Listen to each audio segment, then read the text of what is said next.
چھوڑو مجھے، کوئی دیکھ لے گا، وہ کس مسائی دیکھنا ہے تو دیکھنے دو، میں تو نہیں چھوڑنے والا۔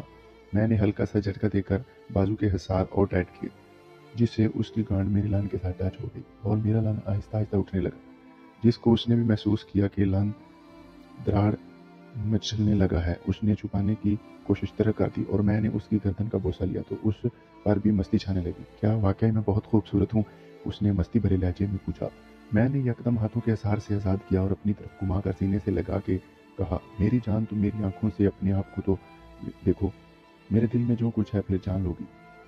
اس نے منت بھرے لہجے میں کہا، پلیز چھوڑ دو، کسی نے دیکھ لیا تو قیامت آ جائے گی۔ ایک شرط پر چھوڑوں گا، میرے کان میں کہہ دو آئی لو یو۔ تو اس کو شرارت سوجی، اس نے اوکے کہا اور پھر اپنا منہ کان کے پاس لے کر آئی اور آہستہ سے میرے کان پر کاٹ لیا۔ اب تو اس کا بدلہ میں لے کر رہوں گا، ایسے نہیں چھوڑنے والا۔ تو اس نے کہا، کیا بدلہ؟ میں نے کہا، لے لوں گا۔ تو اس نے ہاں میں سر ہلا دیا۔ تو میں ایک دم سے اپنے ہونٹ اس کے گلاب کی پنکھڑیوں جیسے ہونٹوں پر رکھ دیے۔ وہ تھوڑی سی کانپی لیکن پھر پرسکون ہو گئی۔ ایک لمبی کس کے بعد میں نے اس کو چھوڑ دیا۔ بڑے بدماش ہو تم، اس نے شوخی بھرے لہجے میں کہا اور ہنس پڑی۔ اب جاؤ تم، اس نے کہا اور میں بھی ہنستا ہوا باہر آ گیا۔ جیسے ہی میں باہر آیا تو ادھر دروازے سے آنٹی داخل ہو رہی تھی۔ اس نے مجھے کچن سے باہر آتے ہوئے دیکھا تو میری تو پھٹ گئی اور ہاتھ میں آ چکی تھی۔ کیا ہو رہا ہے بیٹا؟ آنٹی کی نرم آواز میرے کانوں میں پڑی تو جان میں جان آئی۔ میں نے کہا، آنٹی اکرم کو دیکھ رہا تھا، پتہ نہیں کہاں چلا گیا ہے۔ فائزہ برتن دھو رہی ہے، اس سے پوچھنے گیا تھا تو آنٹی نے کہا آ جائے گا، یہیں کہیں ہوگا۔ پھر میں آنٹی کے ساتھ بڑے کمرے میں جا کر بیٹھ گیا۔ تھوڑی دیر بعد فائزہ بھی آ گئی۔ سب بیٹھ کے گپ شپ لگانے لگے۔ کافی دیر کے بعد آنٹی نے اپنی بیٹیوں سے کہا، اے لڑکیوں، تم لوگ تو بیٹھ کے گپیں ہانک رہے ہو، کھانا پکانے کی بھی کوئی فکر ہے کہ نہیں؟ ٹائم دیکھو، شام ہونے والی ہے۔ فائزہ نے مجھے مخاطب کر کے کہا، ہاں تو جناب، کھانے کے لیے کیا پکائیں؟ پالک مبارک یا کدو شریف یا بھنڈی توری یا پھر آلو صاحب؟ میں نے کہا، مجھ جیسا گنہگار ان کھانوں کے قابل نہیں، البتہ کوئی بے غیرت سا مرغا ذبح کر کے پکا لیں۔ میرے اس جواب پر جیسے ہنسی کا فوارہ پھوٹ پڑا ہو۔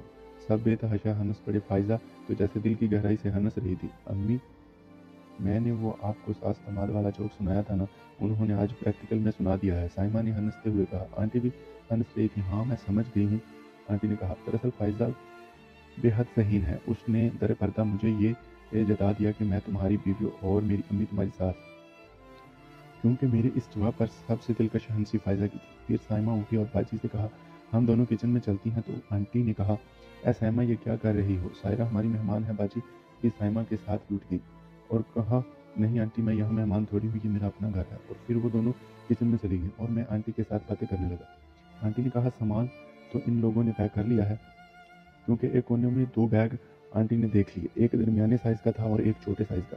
میں نے کہا، آنٹی، سامان سے یاد آیا، باجی کا اور سامان کہاں ہے؟ وہ ہم نے کل شام کو ہی ان کے گھر سے اٹھا کر یہاں لا کے رکھ دیا ہے۔ ابھی تم لوگ جاؤ اور میں بعد میں اچھی طرح پیک کر کے بھجوا دوں گی، تم کوئی فکر مت کرو، اور ہاں وہاں جا کے اپنی باجی کا خیال رکھنا کیونکہ وہ بہت دکھی ہے، آنٹی نے کہا۔ اس دوران فائزہ میری طرف دیکھ کے دل نشین انداز میں مسکرا رہی تھی۔ جب آنٹی اس کی طرف نظر کرتی تو وہ بھی مجھ سے نظریں چرا لیتی۔ جاؤ تم بھی جا کے ان کے ساتھ کھانا بنانے میں مدد کرو۔ شاید آنٹی نے محسوس کیا، تب ہی اس کو یہاں سے بھگا دیا۔ میں نے کہا، آنٹی آپ لوگ بہت اچھے ہیں، مجھے یہ کہیں بھی محسوس نہیں ہوا کہ میں کسی غیر کے گھر میں آیا ہوں، مجھے ایسا لگ رہا ہے جیسے میں اپنے ہی گھر میں ہوں۔ پھر میں آنٹی کے ساتھ اسی طرح کافی دیر باتیں کرتا رہا۔ اس دوران اکرم بھی جانے کہاں سے گھوم پھر کر آ گیا۔ رات کے 8 بجے کے قریب اسی کمرے میں بیٹھ کے سب نے کھانا کھایا کیونکہ رات کو کافی ٹھنڈ پڑ جاتی تھی۔ وہ اکتوبر کی آخری تاریخیں تھی۔ کھانے کے بعد آنٹی نے اکرم سے کہا، جاؤ بیٹا، ظہور انکل سے کہو کہ اپنا سوزوکی وین 10:30 بجے ہمارے گھر کے سامنے لے آئے، مہمان کو لاری اٹا چھوڑنا ہے۔ اکرم سر ہلاتا ہوا اٹھ گیا اور چلا گیا۔ پھر آنٹی نے مجھ سے کہا، چائے کون سی بنائیں؟ میں نے کہا، قہوہ بنا لیں۔ آنٹی نے فائزہ سے قہوہ بنانے کے لیے کہا۔ قہوہ پینے کے بعد باتوں کا دور چلنے لگا۔ 10 بجے کے قریب فائزہ اٹھ کے باہر جانے لگی۔ میں چونکہ دروازے کے قریب بیٹھا ہوا تھا، وہ جیسے ہی میرے قریب سے گزرنے لگی لڑکھڑا سی گئی، سہارے کے لیے میرے کاندھے پر ہاتھ رکھ دیا اور ساتھ ہی میرے کاندھے پر زور سے چٹکی بھر دی۔ باہر نکل گئی۔ باہر نکلنے کے بعد باقی سب کی نظروں سے تو اوجھل ہو گئی لیکن مجھے نظر آ رہی تھی۔ اس نے مجھے آنے کا اشارہ کیا اور چلی گئی۔ کسی کو یہ محسوس بھی نہ ہوا کہ اس نے مجھے کوئی اشارہ کیا ہے۔ خیر 2-3 منٹ کے بعد میں نے آنٹی سے کہا، میرا ذرا واش روم جا رہا ہوں، اور اٹھ کے نکل آیا۔ وہ برآمدے کے آخر والے کمرے کے دروازے میں کھڑی تھی، مجھے دیکھتے ہی کمرے کے اندر چلی گئی۔ میں اس کے پیچھے کمرے میں داخل ہو گیا۔ اس نے میرے لیے باہیں کھول دی، میں نے اسے باہوں میں بھر لیا۔ وہ میرے سینے سے لگ کر سسکنے لگی۔ میں نے اس کا چہرہ اٹھا کر دیکھا، اس کے آنکھوں میں آنسو تھے۔ کمرے کی لائٹ بند تھی کیونکہ برآمدے کی لائٹ کی وجہ سے تھوڑی روشنی تھی، اس لیے نظر آ رہی تھی۔ میں نے اس کے ہونٹ پر اپنے ہونٹ رکھ دیے۔ اسی کے بعد میں نے ارے پگلی کیوں رو رہی ہو؟ تمہیں چھوڑ کے تھوڑی جا رہا ہوں، میں پھر آؤں گا اور آنٹی سے مانگ کر تمہیں ہمیشہ کے لیے اپنے ساتھ لے جاؤں گا۔ تم تو میری جان ہو۔ اور ساتھ ساتھ اس کی گردن، گالوں اور ہونٹوں پر کس کرتا رہا۔ میں نے انگلیوں کے پورے پوروں سے اس کے آنسو صاف کیا اور پھر بھرائی ہوئی آواز میں کہنے لگی، تم نے کچن میں کہا تھا نا کہ میں تمہارے کان میں کہہ دوں آئی لو یو۔ پھر وہ سرگوشی میں آئی لو یو کی گردان کرنے لگے اور مجھ پر جوابی حملہ کر دیا اور مجھے دیوانہ وار چومنے لگے اور مجھے اپنے ساتھ کس کے چمٹا لیا۔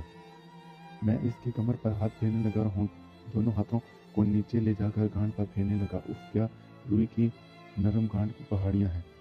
میں ان کو دبانے لگا اور اس دوران لان تن کے میزائل کی طرح کھڑا ہو چکا تھا۔